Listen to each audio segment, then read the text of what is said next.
As an American, when I was approached about the Toronto Symphony Orchestra, I was, well, first of all, extremely excited and flattered.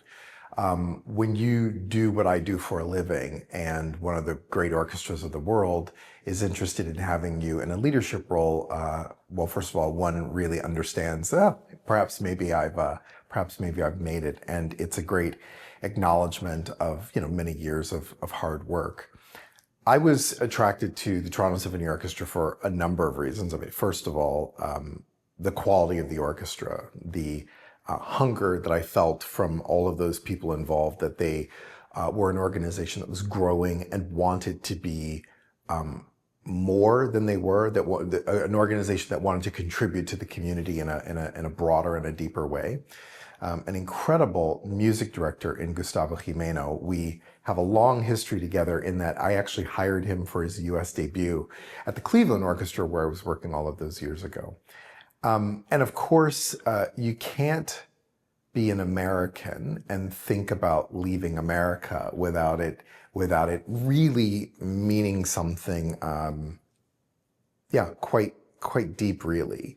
I thought about, for my industry, so many of the organizations I've worked for, incredible organizations, but nevertheless in cities which have already kind of maybe plateaued, reached their peak.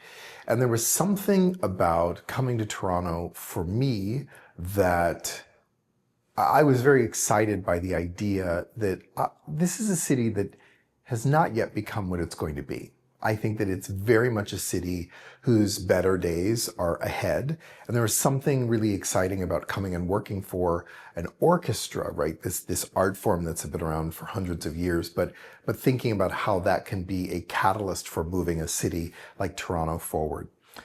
The other piece, of course, is being in a place where I felt the government has a stated interest in arts and culture. You probably already know that in the United States, I think it's about $1 an American that the budget for the National Endowment for the Arts has. I think it's something like $380 million. And so to come to a place like the Toronto Symphony Orchestra, where you have funding at the municipal, the provincial, and the federal level, while that funding doesn't fully sustain the organization, it's nevertheless a statement of the government's intent, a statement of values. And I know that as we go to corporations and to individuals, it's a really wonderful thing to say, hey, join in this effort. So there were so many reasons that I was excited about coming to Toronto.